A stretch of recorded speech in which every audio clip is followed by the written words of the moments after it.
O rio Ganges. Eu vou ler para vocês aqui um texto que foi publicado no dia 20 de 8 de 2020 no jornal Dom Total. Ele fala sobre o rio Ganges e ele foi escrito por Altaf Quadri. O rio Ganges flui com sua história e profecia para a Índia. Ao longo do rio Ganges, na Índia, há mais de 2.000 anos, um poderoso rei construiu um forte nas margens do rio mais sagrado da Índia, perto do que hoje é uma vasta cidade industrial. Hoje, pouco da construção antiga permanece, exceto montes de entulhos que os trabalhadores de curtumes vasculham em busca de tijolos para construir barracos no topo do que já foi a fortaleza do grande rei indiano Yayati. Curtumes são lugares para curtir o couro e colorir o couro que vai ser usado depois nas indústrias de calçados, bolsas, etc. E geralmente os trabalhadores dos curtumes eles têm uma renda muito baixa, por isso os barracos. A cidade de Kanpur, onde Yayati construiu seu forte, é uma localidade conhecida por seus curtumes de couro e pela poluição implacável que derramam sobre o rio Ganges.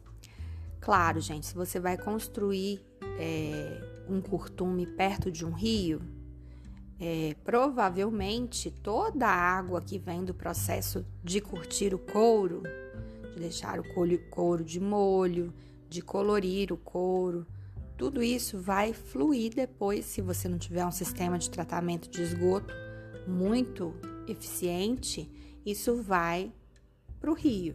E é o que acontece na Índia.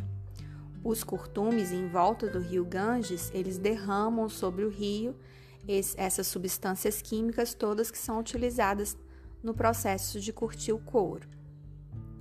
Mais de 2.700 quilômetros da geleira Gangotri no Himalaia até a Baía de Bengala, o Ganges flui pelas planícies como uma linha do tempo do passado da Índia, nutrindo uma extraordinária riqueza de vida. O rio tem visto impérios surgirem e caírem.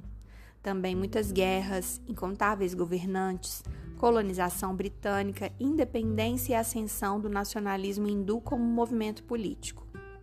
Na Índia, o Ganges é muito mais do que apenas um rio. É uma religião, uma indústria, uma fonte para a agricultura e um ator político.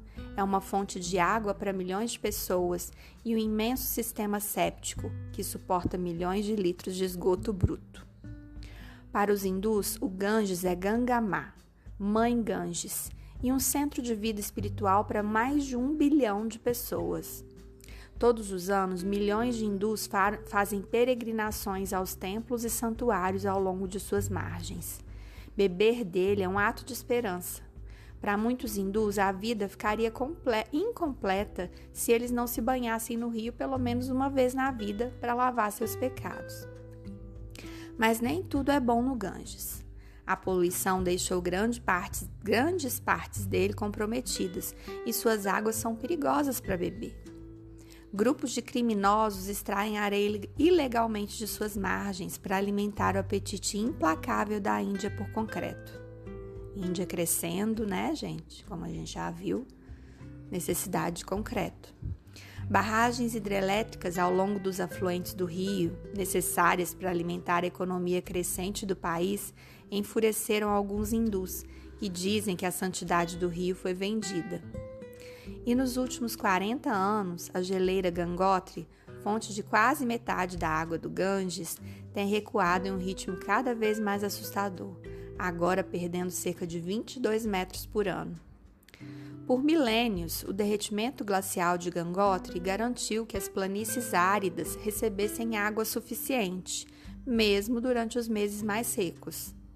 O resto vem de afluentes do Himalaia, que fluem da colossal cadeia de montanhas.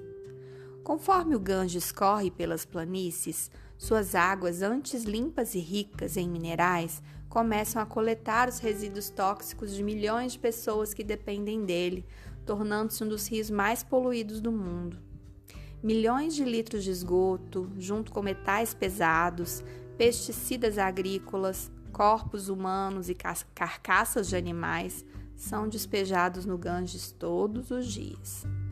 Às vezes as autoridades tentam consertar as coisas, mas grandes extensões continuam perigosamente prejudiciais à saúde. Ainda assim, para os hindus, o rio permanece religiosamente puro. Todos os anos, dezenas de milhares de hindus trazem os corpos de seus entes queridos para serem queimados no Ganges, cremados no Ganges, na cidade de Varanasi.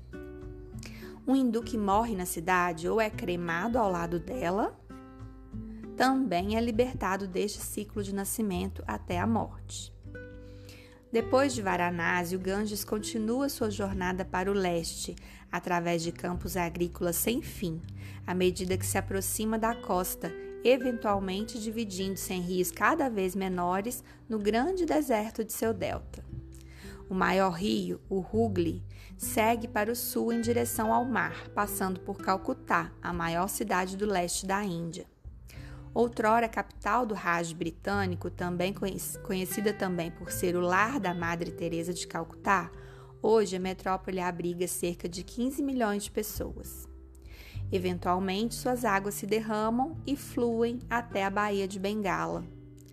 Perto da geleira Gangotri, um homem santo hindu genial que atende pelo nome de Muni Baba e passa grande parte de sua vida em meditação silenciosa, vê toda a humanidade refletida no rio. A existência humana é como esse gelo, disse. O gelo derrete e se torna água, e depois se funde em um riacho. O riacho vai para um afluente que deságua em um rio, então tudo termina em um oceano. Alguns rios permanecem puros, enquanto outros coletam sujeira ao longo do caminho. Algumas pessoas ajudam a humanidade e algumas outras se tornam a causa de sua devastação.